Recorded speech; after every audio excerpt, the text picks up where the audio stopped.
أنت العليم الحكيم.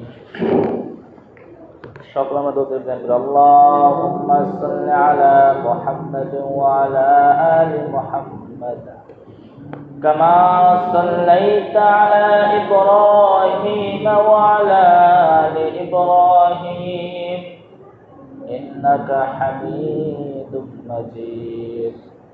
اللهم بارك على محمد وعلى آل محمد كما باركت على إبراهيم وعلى آل إبراهيم إنك حميد مجيد. মহান আল্লাহ পাক রব্বুল আলামিন আমাদেরকে পবিত্র জুমার দিন আল্লাহ তাআলার ঘরে আসার বসার তৌফিক দান করেছেন। এজন্য সকল অন্তরস্থল থেকে শুকরিয়া আদায় করে আলহামদুলিল্লাহ। আল্লাহ পাক রব্বুল আলামিন যাদেরকে মুহাব্বত করেন তাকে তার ইবাদত করার তৌফিক দান করেন। দুনিয়াতে আল্লাহ পাক রব্বুল আলামিন যে সমস্ত জিনিস সৃষ্টি করেছেন, একটা নেগেটিভ আর একটা পজিটিভ সৃষ্টি করেছেন, একটার বিপরীত আর একটা বিপরীত সৃষ্টি করেছেন আল্লাহ পাক রব্বুল আলামিন। আল্লাহ পাক রব্বুল আলামিন মানুষদেরকে গুনাহ করার ক্ষমতা দিয়েছেন, আবার গুনাহ মাফ করারও তওবা আল্লাহ পাক রব্বুল আলামিন আমাদেরকে জানিয়ে দিয়েছেন। আমি আপনাদের শুধু যে গুনার কাজ করবো আর এই গুনাহ যে মাফ হবে না, এটার থেকে নৈরাশ হওয়া যাবে না যে আমি গুনাহ করে ফেলেছি, আল্লাহ পাক রব্বুল আলামিন আমাকে মাফ করবেন না, এটা বলে ইবাদত করব না, এমনটা না। আল্লাহ পাক রব্বুল আলামিন গুনাহ করার ক্ষমতা আমাদেরকে দিয়েছেন, আবার আল্লাহর কাছে মাফ চাওয়ার মতো যে গুনাহ করে ফেলেছি কি করলে আল্লাহ পাক রব্বুল আলামিন মাফ করে দেবেন, সেই সিস্টেমটা আল্লাহ তাআলা জানিয়ে দিয়েছেন আল্লাহ রাসূলের মাধ্যমে। আল্লাহ রাসূল সাল্লাল্লাহু আলাইহি ওয়াসাল্লাম বলেছেন, যতই গুনাহের কাজ করো না কেন আমি আল্লাহর কাছে ক্ষমা চাও, আমি আল্লাহ পাক রব্বুল আলামিন তোমাদেরকে মাফ করব না। সুবহানাল্লাহ। আমার আপনার অনেক সময় জেনে গুনার কাজ করে ফেলি, আবার অনেক সময় গুনাহ হয়ে যায় কিছুই জানি না। আল্লাহ রাসূল সাল্লাল্লাহু আলাইহি ওয়াসাল্লাম কিছু হাতের গুনাহ আছে, কিছু পায়ের গুনাহ আছে, কিছু চোখের গুনাহ আছে। রাসূল পাক সাল্লাল্লাহু আলাইহি ওয়াসাল্লাম বলেন, এই সমস্ত গুনাহ তওবা দ্বারা মাফ হয় না, কিছু কাজ করলে এমনিতে অটোমেটিক মাফ হয়ে যাবে না। সুবহানাল্লাহ। গত জুমায় আমি আলোচনা করেছিলাম ওযুর ফরজ সম্পর্কে। ওযু করলে কি ফায়দা? রাসূল কারীম সাল্লাল্লাহু আলাইহি ওয়াসাল্লাম কি বলেন? রাসূল কারীম সাল্লাল্লাহু আলাইহি ওয়াসাল্লাম সাহাবীদেরকে জানিয়ে দিচ্ছেন, ও আমার সাহাবীরা, কোন নবীর উম্মতদেরকে ওযুর ব্যবস্থা দেওয়া হয় নাই, ওযুর ফজিলত দেওয়া হয় নাই, শুধুমাত্র আমার উম্মত যারা তাদেরকে ওযুর ফজিলত দেওয়া হয়েছে।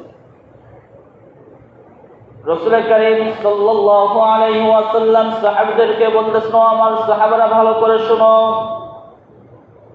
আমার সাহাবীরা অনেক সময় ভুল করে ফেলবে, অনেক সময় হাতের দ্বারা গুনাহের কাজ করে ফেলবে, মুখের দ্বারা গালিগালাজ করে ফেলবে, পায়ের দ্বারা গুনাহের কাজ করে ফেলবে। আমি রাসূল কারীম সাল্লাল্লাহু আলাইহি ওয়াসাল্লাম তোমাদেরকে জানিয়ে দিতেছি, শোনো, কোন আমার উম্মত যদি নামাজের পূর্বে যদি সুন্দর করে উত্তম রূপে ওযু করে, রাসূল কারীম সাল্লাল্লাহু আলাইহি ওয়াসাল্লাম বলেন, যখন হাত দুটো সুন্দর করে ধোবে, হাতের দ্বারা যত প্রকার গুনাহ হয়েছে আমি রাসূল ঘোষণা আল্লাহ পাক রব্বুল আলামিন তার হাতের গুনাহ মাফ করুন। সুবহানাল্লাহ। সাহাবায়ে কেরামদেরকে আবার বলতেছেন যে মুখের দ্বারা অনেক প্রকার গুনাহ হয়ে থাকে, মুখের জবানের দ্বারা এমন এমন কথা বের হয়ে যায় যে ঈমান পর্যন্ত চলে যায়। রাসূল কারীম সাল্লাল্লাহু আলাইহি ওয়াসাল্লাম বলেন, মুখে সুন্দর করে যখন তিনবার পায়ে দিয়ে কুলি করবে, রাসূল কারীম সাল্লাল্লাহু আলাইহি ওয়াসাল্লাম বলেন, ওই মুখের দ্বারা যত প্রকার গুনাহ হয়েছে আল্লাহ পাক রব্বুল আলামিন ওই গুনাহ সমূহকে মাফ করুন না, সুবহানাল্লাহ। রাসূল কারীম সাল্লাল্লাহু আলাইহি ওয়াসাল্লাম বলেন, যখন মুখমণ্ডল সুন্দর করে ধুবে, অনেক সময় রাস্তায় চলাফেরা করার সময় চোখের দ্বারা জিনার গুনাহ হয়ে যায়, চোখের দ্বারা এমন এমন গুনাহ হয়ে যায় যে আমি আপনি কিছুই জানি না। রাসূল কারীম সাল্লাল্লাহু আলাইহি ওয়াসাল্লাম বলেন, যখন তোমার চেহারাটা সুন্দর করে ধুইবে, ওই পানির সাথে তোমার চোখের গুনাহ সমূহ মাফ করবে আল্লাহ, সুবহানাল্লাহ। আল্লাহ পাক রব্বুল আলামিন বলেন, যখন তোমার পা দুটো ধুইবা, পায়ের দ্বারা অনেক গুনাহ হয়ে যায়, যখন পা সুন্দর করে ধুইবে, ওই পানির সাথে ঘুরাইতে ঘুরাইতে তোমার গুনাহ সমূহ আল্লাহ পাক রব্বুল আলামিন মাফ করেন না, সুবহানাল্লাহ। তাহলে এবার আসুন, আমি আপনি যদি সুন্দর করে উত্তম করে নবীর সুন্নাত তরিকায় যদি ওযু না করতে পারি, আমি আপনি যতই নামাজ পড়ি না কেন নামাজ কবুল হবে না, আর গুনাহ তো মাফ হবে না। আজ মুসলমান নামাজ পড়তে আসি, সুন্নাত তরিকায় রাসূলের ওযুটা ঠিকমতো জানি না, যে কিভাবে সুন্নাত তরিকায় ওযু করতে হবে। এজন্য আমার আপনার নামাজ আজ কবুল হইতেছে না। গত জন্মে আলোচনা করেছিলাম ওযুর ফরজ সম্পর্কে। ওযুর যে 4টি ফরজ রয়েছে, ওই 4টি ফরজের ভিতরে যদি এক চুল পরিমাণ শুষ্ক থাকে তাহলে ওযু শুদ্ধ হইবে না। ওযুর সুন্নাতটাও তো আমার আপনার জানা দরকার। অনেকে যদি বলা হয়, ভাই আপনি বলেন ওযুর ফরজ কয়টা, আমি আপনি বলতে পারি না, কিন্তু আমি আপনি মুসলমান বলে দাবি করতেছি। ওযুর সুন্নাত কয়টা আপনাকে জিজ্ঞাসা করে আপনি বলেন পারি না, তবু আমি আপনি মুসলমান বলে দাবি করতেছি। মুসলমান এরকম ঈমান যদি আমার আপনার থাকে, মুসলমানের ঘরে সন্তান জন্মগ্রহণ করে আজান দিতে পারে না, ইকামত দিতে পারে না, ওযু কিভাবে করতে হয় এটাও জানে না, তাহলে আমি আপনি তো হিন্দুদের কাছে অবশ্যই মার খাবো। হিন্দুরা আমার থেকে ভালো জানে। আজ হিন্দুদের ইসকন যে সম্প্রদায়টা আছে, মুসলমানদেরকে হত্যা করতেছে, গুম করতেছে। মসজিদের ইমাম সাহেব যদি হক কথা বলে, তাকেও গুম করা হইতেছে। কারণটা কি? আজ মুসলমানের সন্তান হয়ে যে ইসলামের যে ইলম আছে, ইসলামের যে ওযু সম্পর্ক আছে, নামাজ সম্পর্ক আছে, রোজা সম্পর্ক আছে, যাকাত সম্পর্ক আছে, এই সমস্ত কিছু না জানার কারণে আজ হিন্দুরা আমাদেরকে মার দিতে একটু দ্বিধাবোধ করে না।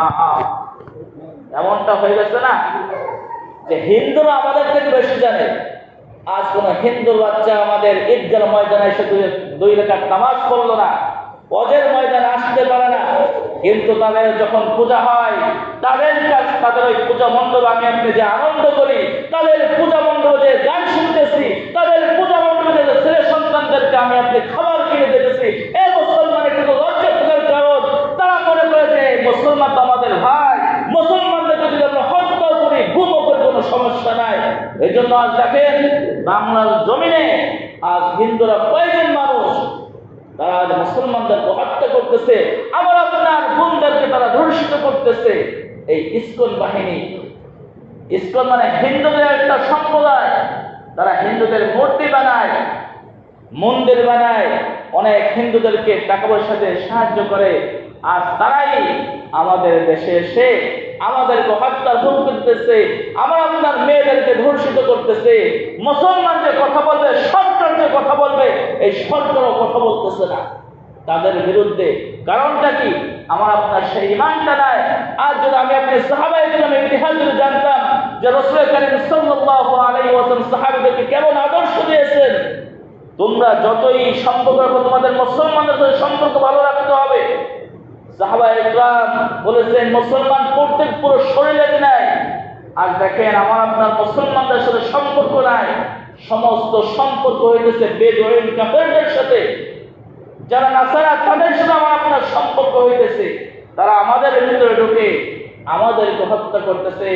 আপনি কি মনে করেন যে বাংলাদেশের মুসলমানের সন্তানের বুকে গুলি চালাইছে 5ই আগস্টে? না, সেই ইন্ডিয়া থেকে, ভারত থেকে ওই ইহুদি খ্রিস্টান নাসারা ইসলাম ভাইদেরকে এনে আমার আপনার সন্তানদের বুকে গুলি চালানো হয়েছে। আজ আমরা তাদেরকে বন্ধু মনে করতেছি। এ মুসলমান, ইতিহাস জানতে হবে যে মুসলমান মুসলমানের ভাই হবে। আজ কেন তাদের সাথে আমাদের বন্ধুত্ব হবে? আল্লাহ পাক রব্বুল আলামিন বলেন, ইয়া আইয়ুহাল্লাযীনা আমানু আদুবি ওয়া আদুওয়াকুম, তারা আমারও শত্রু এবং তোমাদেরও শত্রু। এই কথাটা আমরা অন্তরে বসাইতে হবে। তারা যতই আমাদের সাথে বন্ধুত্ব দেখাক না কেন, তারা আসলে আমাদের বন্ধুরা। বন্ধু নাকি ইহুদি নাসারা খ্রিস্টান আমাদের বন্ধু? কখনোই না, তারা আমাদের শত্রু। এজন্য আসুন আমরা যারা মুসলমান তারা যদি ঐক্য করতে পারি, তারা যদি এক হইতে পারি, কোন ইহুদি নাসারা আমার আপনার মা বোনকে ধর্ষিত করতে পারবে না, আমাকে আপনাকে গুম করতে পারবে না। আর যেমন আপনার ইমান দুর্বল থাকার কারণে, ইতিহাস না জানার কারণে তারা তো সাহস পাইতেছে। এ মুসলমান, যে বিষয়ে বলতেছিলাম যে ওযুর চারটা ফরজ আমি আপনি সকলে জানছি গত জন্মায়। আজ আমি আপনি সুন্নাত তরিকায় কিভাবে সুন্দর করে ওযু করে এটা শিখে নেব ইনশাআল্লাহ। রাজি আছি তো ইনশাআল্লাহ? তাহলে আমি আপনি গত জন্মায় বলছিলাম যে চারটি কাজ ফরজ। 1 নম্বর সমস্ত মুখ ধোয়া, 2 নম্বর 2 হাতে কনুই সহ ধোয়া, 3 নম্বর মাথা মাসাজ করা, 4 নম্বর উভয় পা টাকনো সহ ধোয়া। ওযুর মধ্যে এই চারটি কাজ ফরজ। আর ওযুর সুন্নাত কয়টি? ওযুর সুন্নাত হলো, দেখেন সকলে হাত বের করেন, এই কবজি পর্যন্ত 3 বার। কোন পর্যন্ত? কবজি পর্যন্ত 3 বার সকলেই ধুইব, সুন্দর করে ধুইব। কয়বার ধুইতে হবে? 3 বার ধুইতে হবে। এরপরে সুন্দর করে 3 বার কুলি করব। কয়বার কুলি করব বলেন? 3 বার সুন্দর করে কুলি করব। সুন্দর করে 3 বার নাকের পানি দিব। ডান হাত দ্বারা নাকের ভিতরে পানি ফেলাবো, বাম হাত দ্বারা কি নাক ঝাড়িয়ে ফেলবো। কয়বার? 3 বার। 4 নম্বর সমস্ত মুখ 3 বার ভালো সুন্দর করে ধুইব। মুখের বর্ণনা বলছিলাম যে চুল থেকে গোড়া, চুলের গোড়া থেকে নিয়ে ঠোঁটের নিচ পর্যন্ত, এক কানে লতি হইতে অপর কানে লতি পর্যন্ত, এটা হলো মুখ। 4 নম্বর 5 নম্বর আপনার 2 হাতের কনুই সহ সুন্দর করে 3 বার ধরো। কয়বার ধরো বলেন? 3 বার। 6 নম্বরে সমস্ত মাথা একবার মাসাহ করে, মাসাহ দেখাইছিলাম গত জন্মায়। 7 নম্বর আপনার 2 পায়ে টাকনো সহ সুন্দর করে কয়বার ধুইব? 3 বার ধুইব। এইভাবে যদি আমি আপনি সুন্দর করে যদি ওযু করতে পারি, আর এরকম ওযু করতে এসে যদি নামাজে দাঁড়িয়ে যায়, রাসূল কারীম সাল্লাল্লাহু আলাইহি ওয়াসাল্লাম মা আয়েশাকে বলতেছেন, আয়েশা জিজ্ঞাসা করতে, ইয়া রাসূলুল্লাহ, ইয়া হাবিবাল্লাহ, আপনার উম্মতদেরকে কিভাবে চিনবেন? রাসূল কারীম সাল্লাল্লাহু আলাইহি ওয়াসাল্লাম মা আয়েশাকে বলতেন, এটা একেবারে সহজ। রাসূল কারীম সাল্লাল্লাহু আলাইহি ওয়াসাল্লাম আয়েশাকে বলতেছে, আয়েশা শোনো, আমার উম্মত যারা হবে তারা 5 ওয়াক্ত নামাজে 5 বার ওযু করবে, আর যারা নাকি সুন্দর করে আমার সুন্নাত করে ওযু করবে, কাল কিয়ামতের ময়দানে যে সমস্ত অঙ্গ পানি দ্বারা ধৌত করেছে, ওই সমস্ত অঙ্গ সূর্যের আলোর ন্যায় জ্বলবে না। সুবহানাল্লাহ। এই আলো দেখে আমি রাসূল কারীম সাল্লাল্লাহু আলাইহি ওয়াসাল্লাম চিনে হলো যে এটা আমার উম্মত। সুন্দর করে শিখবো তো ইনশাআল্লাহ, করবো তো ইনশাআল্লাহ। আল্লাহ আমাদের সকলকে সুন্নাত করে ওযু করার তৌফিক দান করুন। কোন কথা আছে? ও মাহফিলের বিষয়, সকল জায়গায় মাহফিল হয়ে যাইতেছে, আশেপাশে আমাদের সব জায়গায় মাহফিল তারিখ দিতেছে।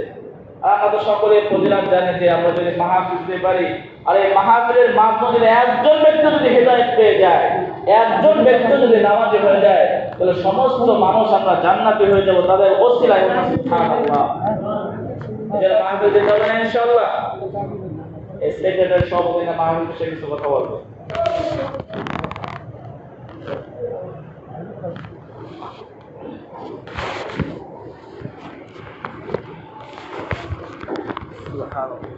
أنت العليم الحكيم.